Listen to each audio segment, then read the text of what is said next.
सभी को नमस्कार, मैं आहुति हूँ। आज मैं आप सभी को एक सच्ची डरावनी कहानी के बारे में बताने जा रही हूँ। यह कहानी एक सरकारी सेवा धारक के बारे में है जो नई पोस्टिंग पर आया था। आई कहानी शुरू करते हैं। रवि का हाल ही में राजनगर में बतौर सरकारी ऑफिसर पोस्टिंग हुआ था। रवि की मां 100 किलोमीटर दूर सोनपुर नाम के एक गांव में रहती थी।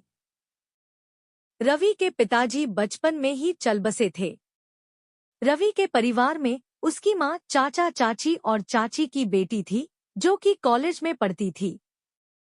एक दिन रवि को उसकी मां का कॉल आया। रवि की मां ने कहा, बेटा अब तुम्हारी नौकरी लग गई है और तुम्हारी शादी की उम्र भी हो गई है।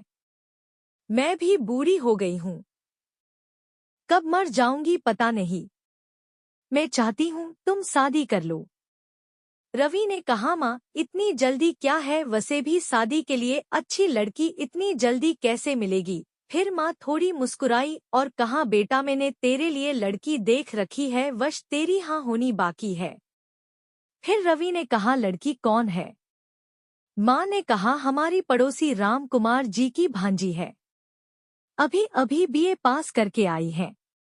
उसके माता पिता नहीं है, उसके मामा ने उसको पढ़ाया लिखाया है। लड़की देखने में बेहद सुंदर है, बहुत अच्छी लड़की है, सबका ख्याल रखती है। लड़की का नाम मीनल है। वो तुम्हारे चचेरी बहन की अच्छी सहेली बन गई है, इसीलिए उसका हमारे घर आना जाना बहुत रहता है। आजकल मेरे साथ उसका व्यवहार बहुत ही अच्छा है, मुझे वो बहुत पसंद है। माँ ने रवि से पूछा, तू क्या कहता है, बात आगे चलाऊं। रवि ने कहा, जो आप ठीक समझे। माँ खुश हो गई और रवि से पूछा, तू कब गाँव आ रहा है। एक बार तुम दोनों एक दूसरे से मिल लो तो शादी पक्की कर लेंगे।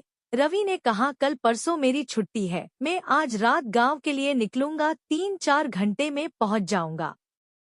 माँ ने कहा, अच्छी बात है, पर बेटा रात में गांव का जंगल वाला रास्ता ठीक नहीं है। रवि ने पूछा, क्यों माँ, हम तो हमेशा से रात में उस रास्ते से जाते थे, अब क्या हुआ। फिर माँ ने कहा, बेटा पिछले 2 महीनों से हमरे गांव के कई सारे जानवर गायब हो रहे हैं और पास वाली जंगल जो रास्ते को लगी हुई है, वहां पर लोगों ने किसी लंबे बालों वाली औरत को देखा है जो जानवर का मांस खाती है। लोग कहते हैं वो एक चुड़ैल है जो कि बहुत डरावनी है। बेटा तू सुबह को आ सकता है। फिर रवि हंस दिया और बोला, माँ आप भी किस जमाने की बात कर रही हो। चुड़ैल बुड़ैल कुछ नहीं होता, आप बिल्कुल चिंता मत कीजिए, मुझे कुछ नहीं होगा, मैं ठीक ठाक घर पहुंच जाऊंगा। फिर माँ ने कहा, ठीक है बेटा, ठीक से आना। फिर रात हो जाती है।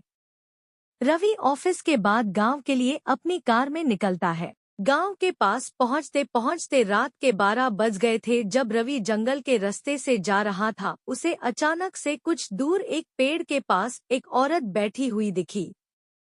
रवि ने गाड़ी रोकी, गाड़ी का शीशा नीचे किया और जोर से उस औरत से पूछा, आप इतनी रात यहाँ क्या कर रहे हो।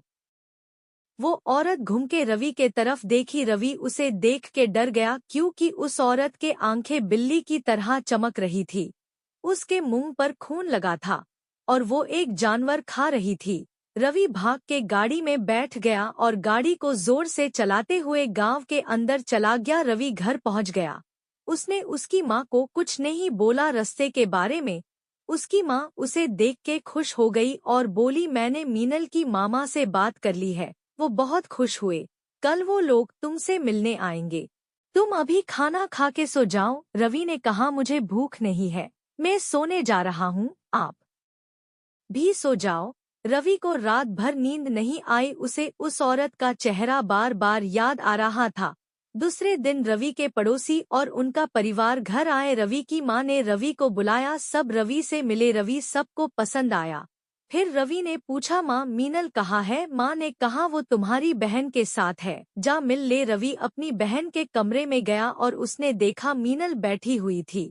रवि को देख के रवि की बहन बाहर चली गई ताकि रवि और मीनल बात कर सके। रवि ने देखा मीनल देखने में बहुत सुंदर थी, उसके कमर से नीचे तक लंबे काले बाल थे, वो बहुत गोरी थी, उसकी हंसी बहुत प्यारी थी। रवि को वो बहुत अच्छी लगी, रवि को वो अपनी सी लगी। रवि मीनल से पूछा, क्या आप मुझसे शादी करना चाहती हो। मीनल मुस्कुराई और धीरे से सर हाँ में हिलाया। फिर रवि बोला, आप मुझे बहुत पसंद हो। उसके बाद दोनों एक साथ कमरे से बाहर आ गए। सबके पूछने से दोनों ने हाँ कहा।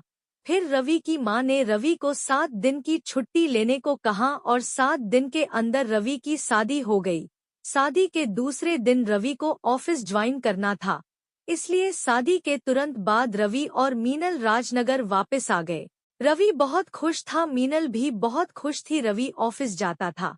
आने के बाद जब भी खाना खाने के लिए बैठता था, मीनल हमेशा खाने के लिए मना कर देती थी और खाना खाने के बाद रवि गहरी नींद में सो जाता था और सुबह को उठता था।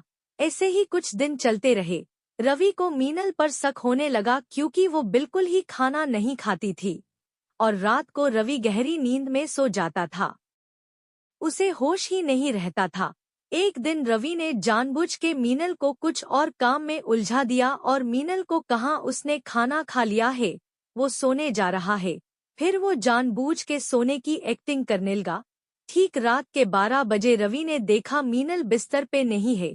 रवि उठा और पूरे घर में देखा पर मीनल नहीं थी। फिर वो बाहर गया। बाहर जाते ही उसने जो देखा उसके पैरों तले जमीन खिसक गई।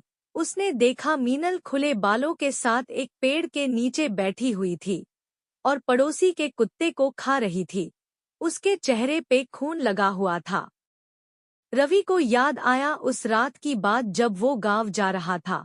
उसने जिस औरत को देखा था वो मीनल ही थी, जो जानवर का मांस खा रही थी।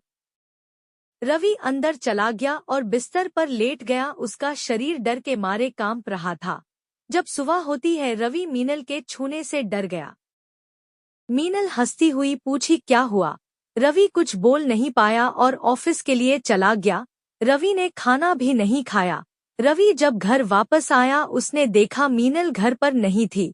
उसने सारा घर देखा पर वो नहीं मिली। उसने बिस्तर की ओर देखा तो वहाँ एक चिट्ठी थी। उसने चिट्ठी को पढ़ा। वो चिट्ठी मीनल की थी। चिट्ठी में लिखा था, प्रिय रवि, जब आप इस चिट्ठी को पढ़ रहे होगे तब मैं आपकी जिंदगी से जा चुकी होंगी। मैं आपसे सच्चा प्यार करती हूँ, लेकिन मैं मीनल नहीं हूँ। मीनल मर चुकी है। मैं एक आत्मा हूँ। मैंने मीनल का शरीर लिया है। मेरा नाम रानी है। जब मैं 20 साल की थी मेरी मौत हो गई थी, पर मुझे घर परिवार का बहुत लगाव था, इसलिए मेरी आत्मा को शांति नहीं मिल पाई और मैं एक पेड़ पर आत्मा बनकर रहने लगी। एक दिन मीनल अपनी पढ़ाई पूरी करके अपने मामा के घर वापस जा रही थी, पर उसकी बस का एक्सीडेंट हो गया और वो मर गई। मुझे इंसान बनके जीने की बहुत इच्छा थी, तो मैंने मीनल का शरीर ले लिया और उसके घर चली गई। मुझे बहुत अच्छा लगता था सबके साथ। फिर मैं आपकी माँ से मिली, आपके बारे में जाना, मुझे आप अच्छे लगे। मेरी भी एक इच्छा थी शादी करने की, इसलिए आपसे मैंने शादी की। मैं बहुत खुश थी, लेकिन मुझे पता था एक दिन आपको मेरे बारे में पता चलेगा। उस दिन मुझे जाना होगा। मेरी आत्मा को शांति मिल गई है। अगर दूसरा जन्म मिलेगा तो फिर मिलेंगे। अलविदा, तुम्हारी रानी।